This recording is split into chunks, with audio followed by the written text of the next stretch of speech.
Halo teman-teman, kami dari kelompok 1. Jadi di sini kami akan membahas tentang konflik-konflik bersenjata yang akan dibahas bersama pihak Brimob.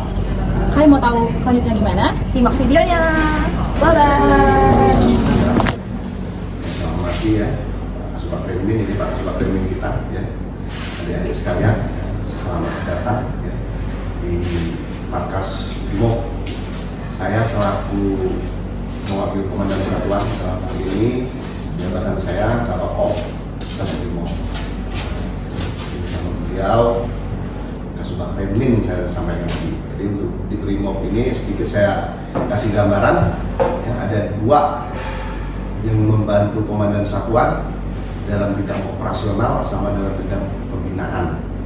Operasional saya Bapak Op, Kepala Bagian Operasi, Kasubag Premium Kepala Sub Bagian Perencanaan dan Administrasi. Ini Pak Kapten David. Jadi nanti silakan adik-adik sekalian ya bisa bertanya apa yang menjadi bahan untuk didiskusikan, silakan nanti rencananya sebagai pembuka. Sekali lagi selamat datang ya kepada adik-adik semuanya. Ini dalam rangka apa tadi? Tugas kuliah ya di UGD dari Fakultas Hukum Humanitar ya. Sebenarnya kalau saya lihat memang humanitarnya perang ya sebagian media itu sih, tapi nggak apa-apa, sama aja. Juga ada kegiatan-kegiatan dalam hal ini tapi lebih tepatnya POM sebenarnya, polisi militer. Di situ kan ada, disitulah untuk pengadilan apabila seorang tentara ya, dalam situasi perang atau situasi apapun mereka yang ngadi. Tapi kalau Brimob ini ya kita masih peradilan umum sih. Nah, kalau ada kesalahan kita di peradilan umum, polisi kan peradilan umum. Ya, kalau tentara kan peradilan militer. Ya, sebagai masukan aja ya adik-adik, nggak apa-apa, silakan nanti perdalam, silakan. Di situ juga ada kasih propos, saya kenalkan Pak Ibtu Triyono. Jadi beliau yang mengawaki untuk pembinaan personil apabila ada pelanggaran-pelanggaran di Brimob.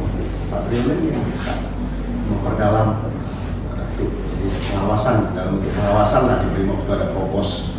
Ini kasih propos ya. Itu mungkin dari saya ya adik-adik sekalian, nanti bisa diperdalam oleh Kasubag Premium. Mungkin karena saya ada kegiatan juga, mohon maaf ya saya nggak bisa menemani adik-adik semua ya. Silakan apa yang dibutuhkan nanti dari Kasubag Premium, dari kasih propos adik-adik bisa tanyakan ya.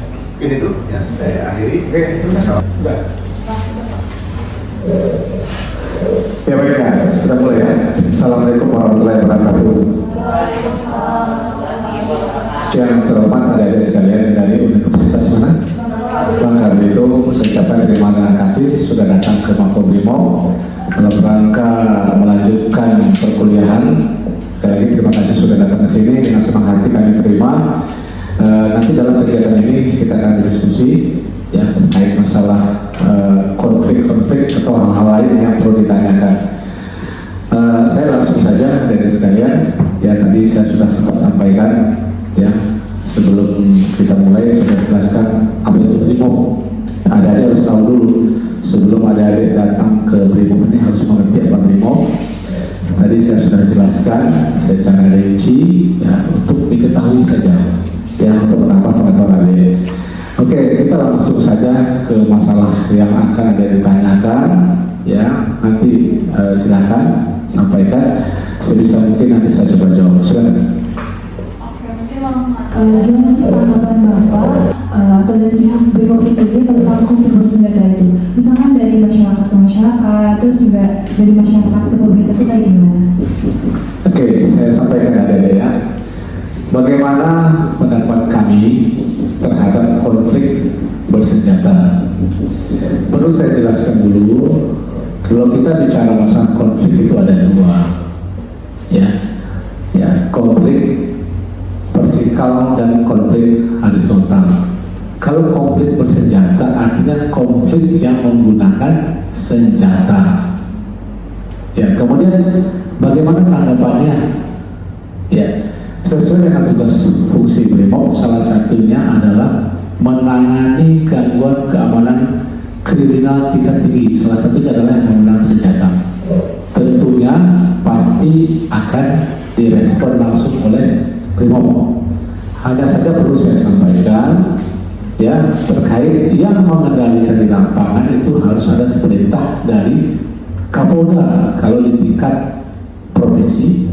Kemudian bila lokasinya itu ada di luar provinsi, itu adalah menunggu perintah langsung dari Kapolri atau dari Kobrimob. Gitu ya. Itu terkait masalah tanggapan Brimob terhadap konflik bersenjata. Tetap kami harus Selanjutnya, apa tanggapi. peran Brimob ketika terjadi konflik bersenjata? Oke, yang kedua, peran Brimob ketika terjadi konflik bersenjata. Apa perannya? Sesuai dengan tugas kepolisian, nah, salah satunya adalah memberikan perlindungan pengayoman kepada masyarakat. Nah, tugas kita pertama, bila terjadi itu di suatu wilayah, katakanlah Polres, ya, di Polres mana, sebelah Polres A atau Polres B, tugas kita adalah membackup wilayah tersebut. Apa yang dia butuhkan, kemampuan apa yang kurang di sana, kita backup.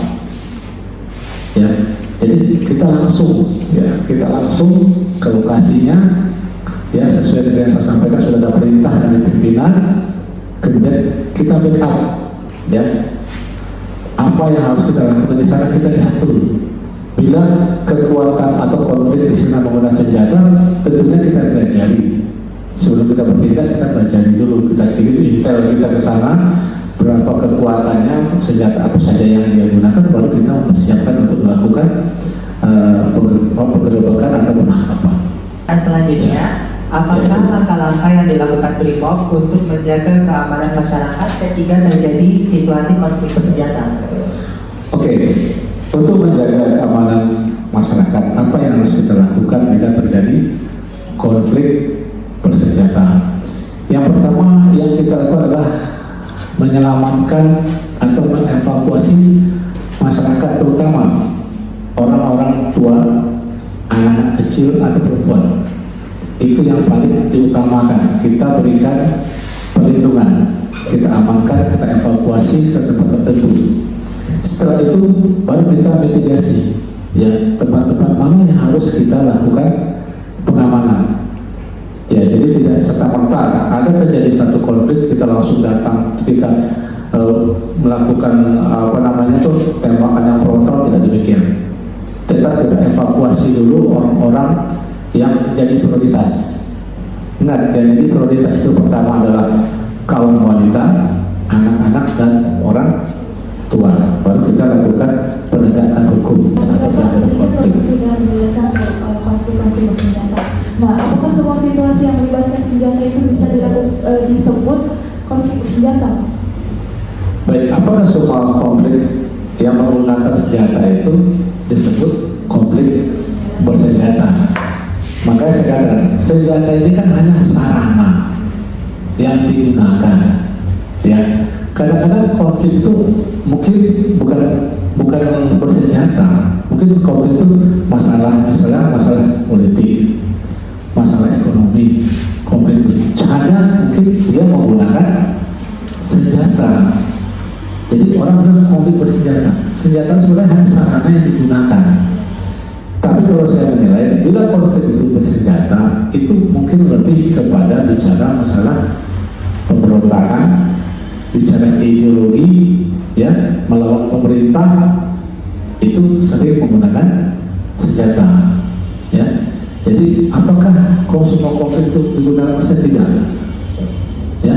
Senjata itu hanya sarana yang digunakan, ya. Kalau konfliknya saya sampaikan tadi kan tergantung, ya. Bila konfliknya lebih kepada ingin merubah ideologi karena dia akan berhadapan dengan negara, akhirnya menggunakan senjata. Tapi kalau konflik itu lebih kepada ekonomi, politik, saya rasa, ya, jarang dia menggunakan senjata. Contoh ekonomi, orang lebih mungkin konfliknya malah konflik keluarga, gitu kan, tidak menggunakan senjata. Tapi karena mungkin konflik ini dia tujuannya ingin mengganti ideologi, ingin melawan pemerintahan yang sah, tentunya dia menggunakan senjata.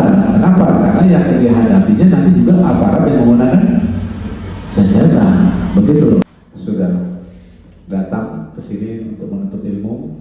Semoga apa yang saya sampaikan ya mudah-mudahan bisa bermanfaat kepada semua. Dan saya juga mohon maaf bila ada kata-kata saya mungkin yang kurang berkenan. Ya, semoga kita bisa bertemu lagi